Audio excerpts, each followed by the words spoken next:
Welcome to Project 3 File Systems. In this episode, we're going to talk about the daemon that I wrote. Before we talk about the daemon, the file system daemon, I want to talk about how I connected my daemon to my WAD library.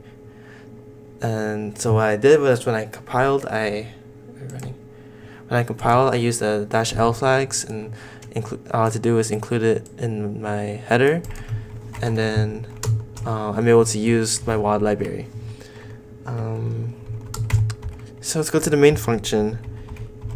This part is where it's like a mapping between the functions and the callback functions.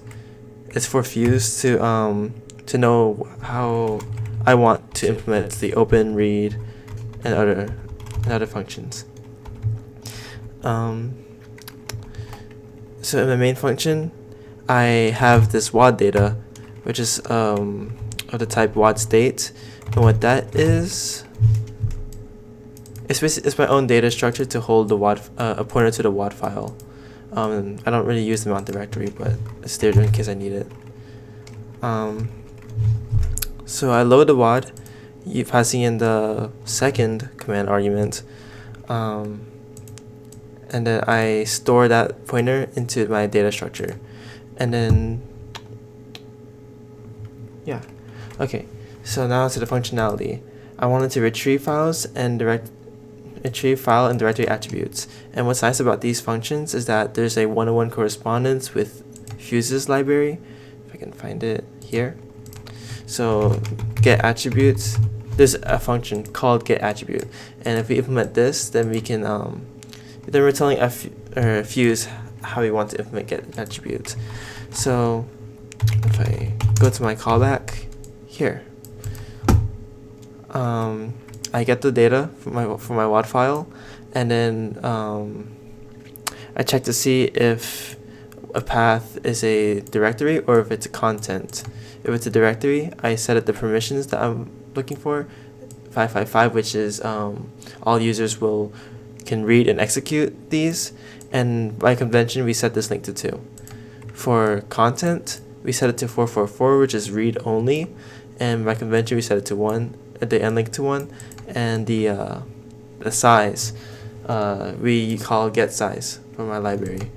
After get attribute, you want to implement opening and reading and releasing files. For that, with the open callback, all this does really is increment the file handle, and release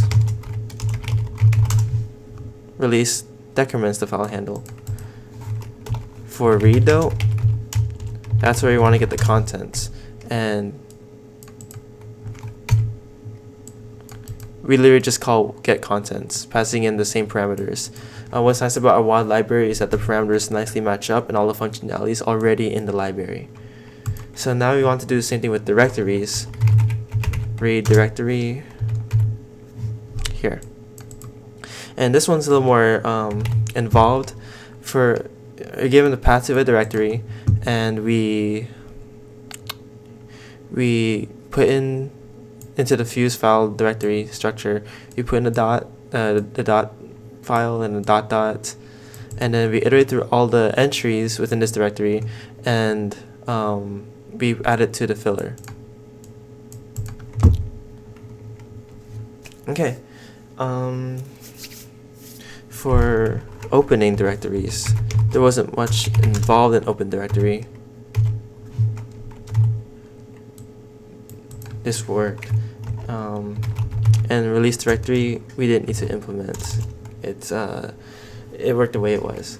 And now for one little trick that we had to do, for executing the daemon, this is the structure that they expected to be run, where we have the command name, argument 2 and argument 3, or argument 0, argument 1, argument 2, where argument 1 is the WAD file and argument 2 is the mount directory.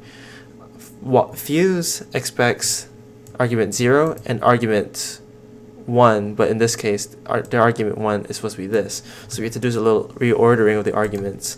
And I do that by making a new char array calling it argv2, and set the first two elements to what I want. It's going to be wadfs and /home we're telling about directory, and I passed those into fuse main.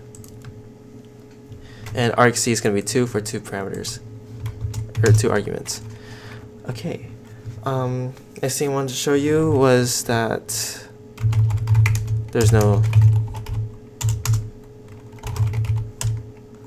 memory leaks. Yeah, it's fine.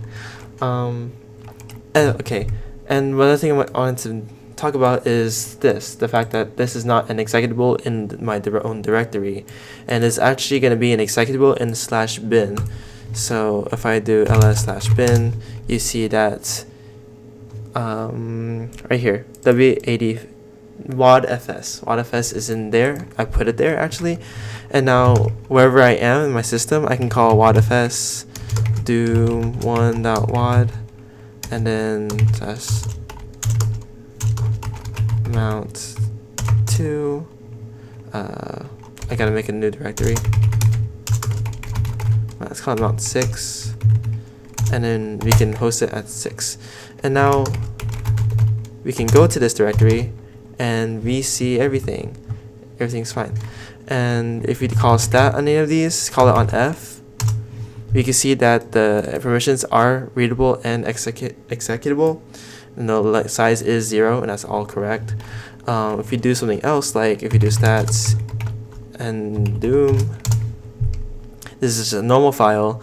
It's only readable, and it has a size, and it's all correct. We can change directories.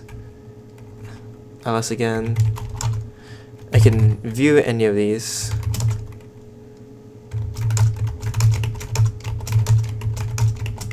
Yeah, and that's it. Daemon works. Is there anything else I should talk about? I guess I should perform this function. Yeah. Okay, and that's it. That was my daemon.